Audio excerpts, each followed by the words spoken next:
You know, I always get that level of applause when I appear on stage. Trevor, it's so fun being up here with you. It's wonderful. Thank you very much. Good afternoon, everyone. How are you doing?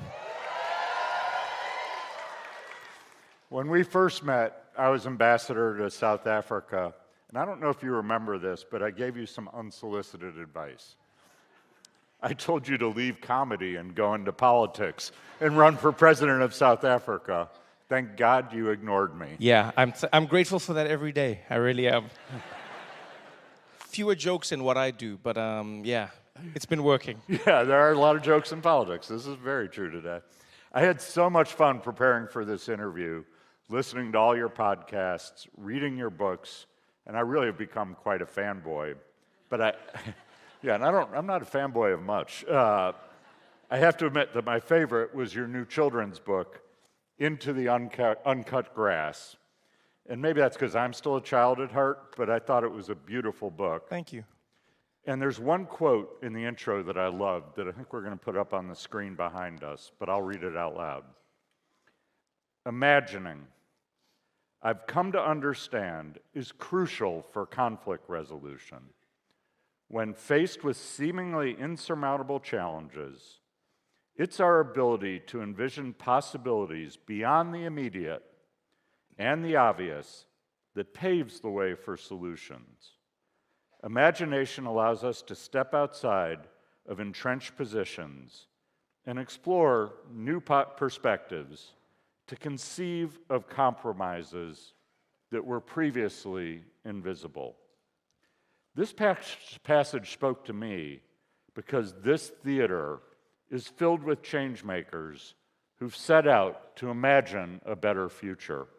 Trevor, why is imagination so important to you and in this moment? Wow. I mean, I think it's always been important for me because most of the worlds I've inhabited are worlds that didn't exist at some point. And because somebody imagined them, they became possible. You know, so as you said, we met in South Africa. And, you know, for most people in this room, most people watching online, and you know the history, South Africa's history was one that for many people couldn't be possible and was imagined by many. You know, there were many people who believed and imagined there would be a world where South Africa would become a democracy. They imagined a world where the racial divides that had been codified would slowly erode and be broken down. You know, they imagined a world where it would improve over time.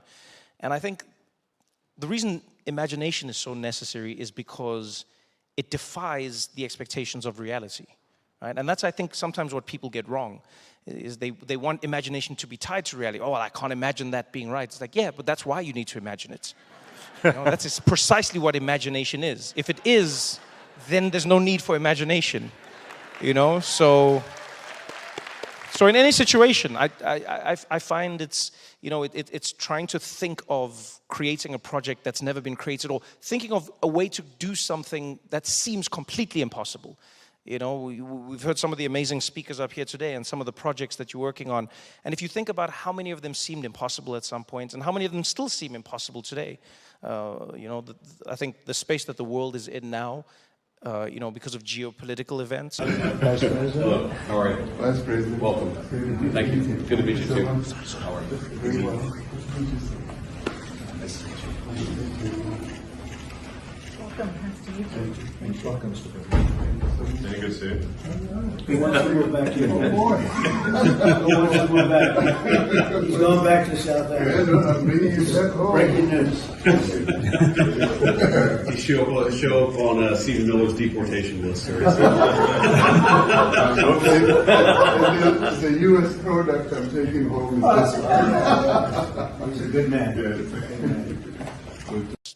For many people, seems impossible. But I think in those moments, that's where imagination really becomes more necessary, becomes more powerful, because it's in those moments where you do need to imagine a collective that goes beyond what we've gotten used to, that can achieve things that we don't think or never thought could be possible. And so it seems counterintuitive, and yet it's always been necessary for me. That's so beautiful. I heard you in a recent interview mention kintsugi, the Japanese art of mending broken pottery with gold. As you can see, it's the theme that has inspired much of the forum this year. We are gathered in a deeply fractured time. And Trevor, you have a lot of experience navigating divided worlds. Growing up in biracial apartheid South Africa, and later hosting The Daily Show in a very polarized political climate in the US.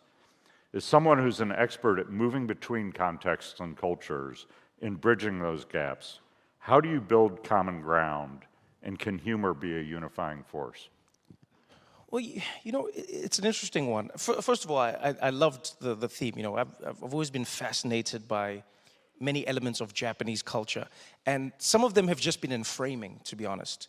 I think the Japanese have always done a wonderful job of just reframing what you were already doing, you know? So the act of putting something back together and repurposing it, having a name and having it be something more beautiful than the original is such a wonderful way to inspire you to want to fix and to not look at it as a broken thing, but to think of it as a new piece of art. I think it's wonderful because it just teaches you to recontextualize things.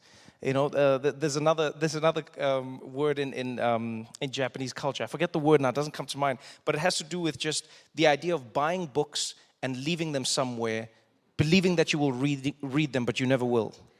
I do a lot of that. Yeah. Amazon thanks me. Yeah, but there's actually a word for this in Japanese, and I just love this idea that you can just go like, oh yeah, that's what I'm doing. It's not that I haven't read them. It's the pursuit of the idea of wanting to read them. You know, I think it's about contextualizing things, which is beautiful. But yeah, when you talk about connecting people or polarizing times, I don't know. Maybe it's because I've always been an optimist. I don't necessarily believe that people are more or less polarized. I think what gets removed from us is context. Right? We get robbed of context. Our communication gets frayed, and fundamentally, I think then everybody starts to retreat into their enclaves, believing that that's where they're the safest. And it's actually funny, when we were backstage now, I was chatting to a friend of mine about our sign interpreters here at the front. And I was saying, like, it's amazing how, like, if you cannot hear what we are saying, these people are literally bridging the gap to you in this moment in time, right? And it's such a small, silly thing to think about, but I was like, isn't it amazing how just this one moment here, these two people here are connecting you with what I'm saying. And if they weren't here, then you wouldn't be able to necessarily understand what I'm saying. And so you couldn't even be on the same page as me. And so nothing has really changed. It's just they've translated my words into a language that you understand. That's all that's changed, right? And I think that's what we're in short supply of in the world, is we're living in a world where I think there are too many people who have gotten too comfortable with the way things were, maybe because of their proximity to power, and they didn't spend enough time translating the needs of the people that were on the ground.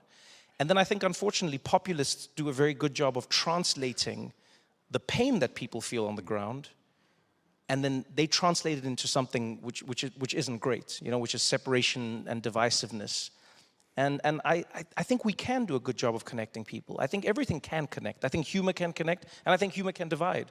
The same way I think money can connect and money can divide. The same way, languages can connect and languages can divide. All of these things are tools that can be used to bring you together, or they can be used to pull you apart. And so I think it's the intention that's important, and understanding that fundamentally everybody exists, at a base level in the same place.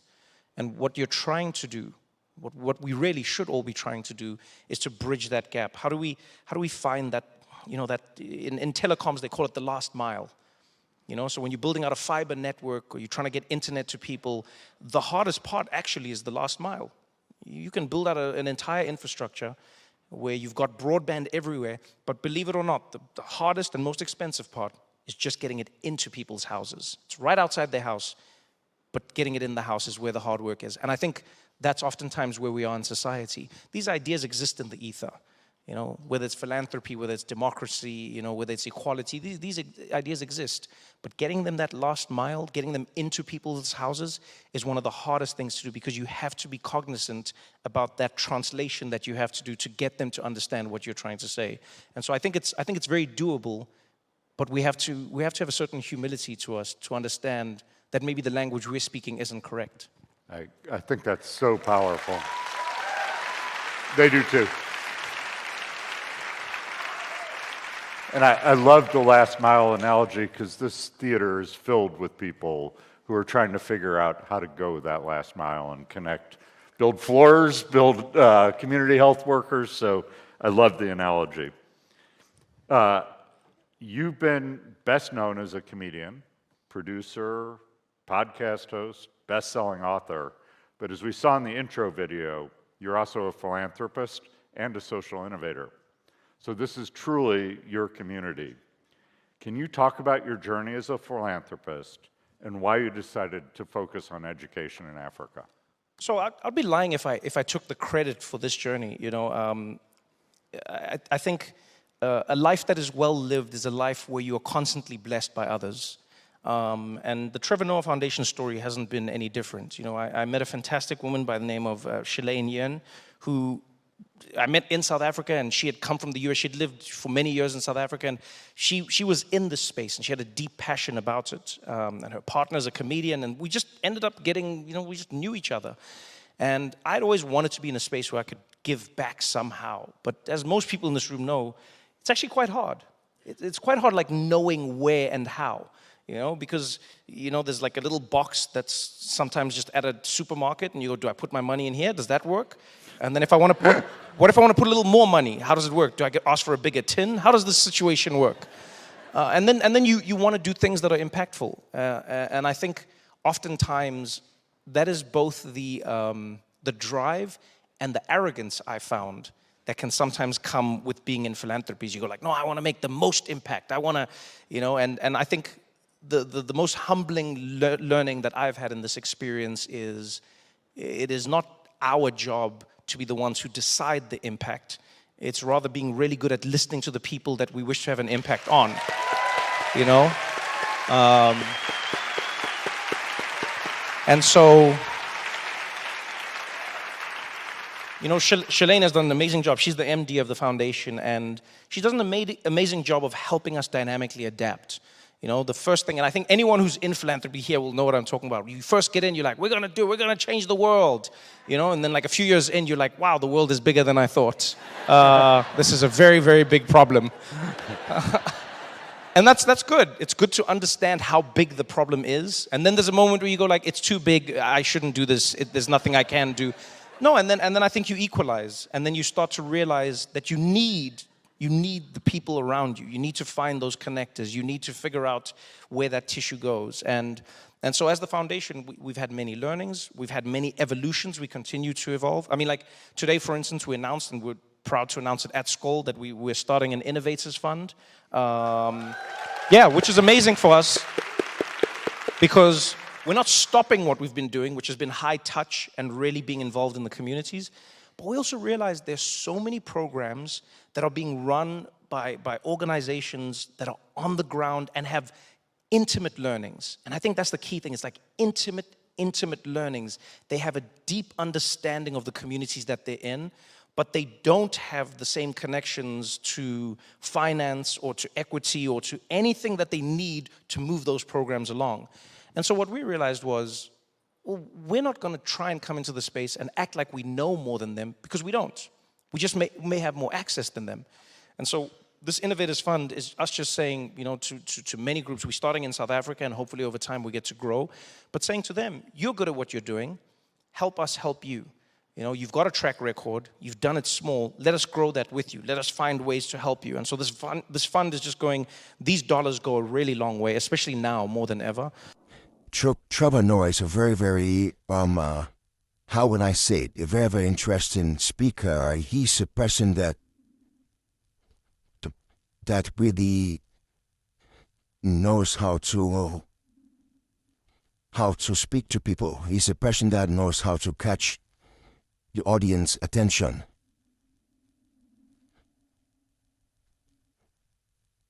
You know, he's a person that really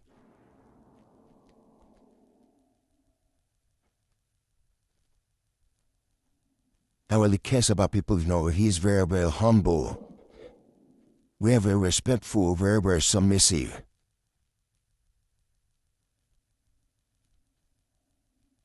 You know, very, very submissive, and it's really nice to be invited to a forum like that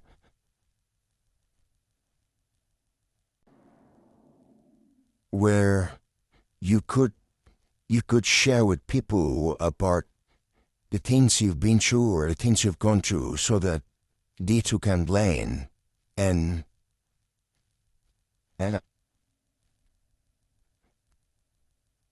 so that they too can learn, and also so that they too can improve on themselves. Because if you look at life, wherever life is, wherever continuous improvement, you know, we get better day by day. We improve. We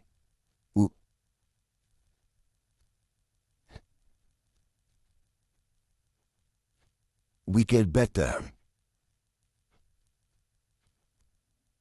We improve day by day, and we'd like to try.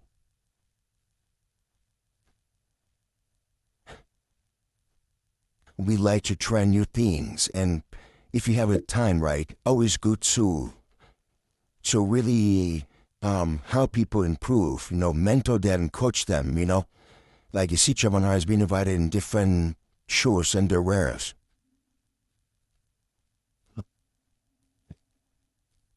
You know.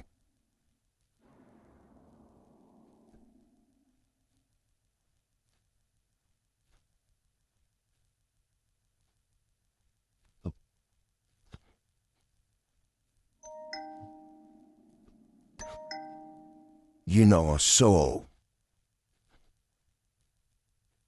it's something that I can say it's very, very important. So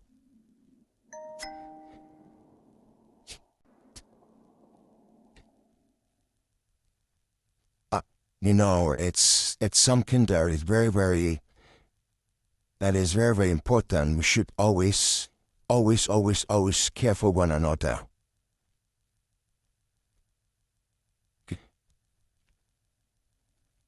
You know, always care for one another, and there are many ways you could care for one another way by coaching them, mentoring them, you know, talking in shoes like you see children who are talking, and really helping people, making a difference in their lives, which it's a it is a good thing at the end of the day. So I will say there is a lot of things that we can learn as individuals. We can grow, and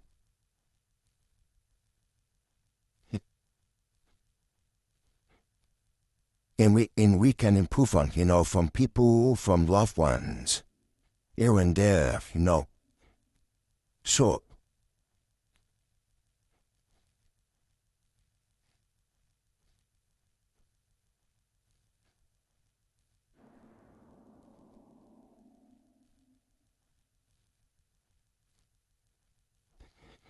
if you have time to really make an impact or a difference in someone's life, go for it, you know. Make an impact in their life, make a difference in their lives, you know.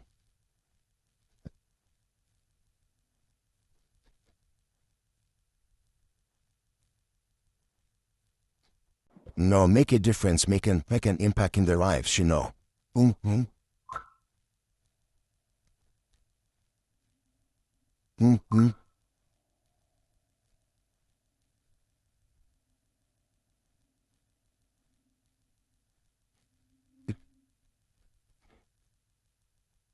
In making difference, make an impact in their life, it's very important. The little you do in people's lives positively makes a lot, because it tends to shape them shapes their mindset, shapes who they are, shapes how they see and they possess things, and also shape how things tend to go or flow for them, So the impact you do in people's lives greatly matters a lot. A lot. A lot. So always take your time to really make a difference in people's lives, because that will really do a lot. A lot for them.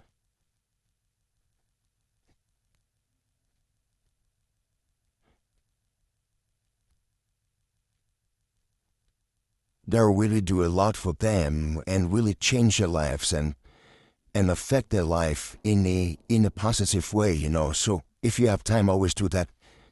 And one of the things I'll close with is South Africa's a nation, it's a rainbow nation. Rainbow means diversity. We come in different backgrounds, different ethnicities, different skin color, from color to Africans to black to Indian to Chinese, to Malaysians and the rest. So even in a diverse community and diverse country, one of the things that we have to always take notice that we need to be united. We need to work together. We need to support one another.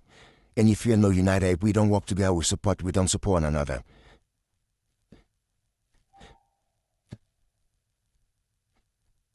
It's difficult for us to really move, take our country forward. It's difficult for us to do that.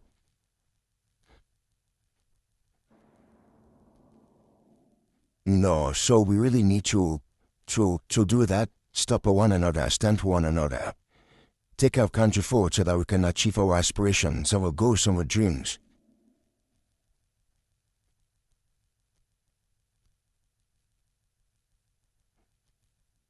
So thank you, and thank you. God bless. And if you have time, always motivate people, wish them good luck, and help them.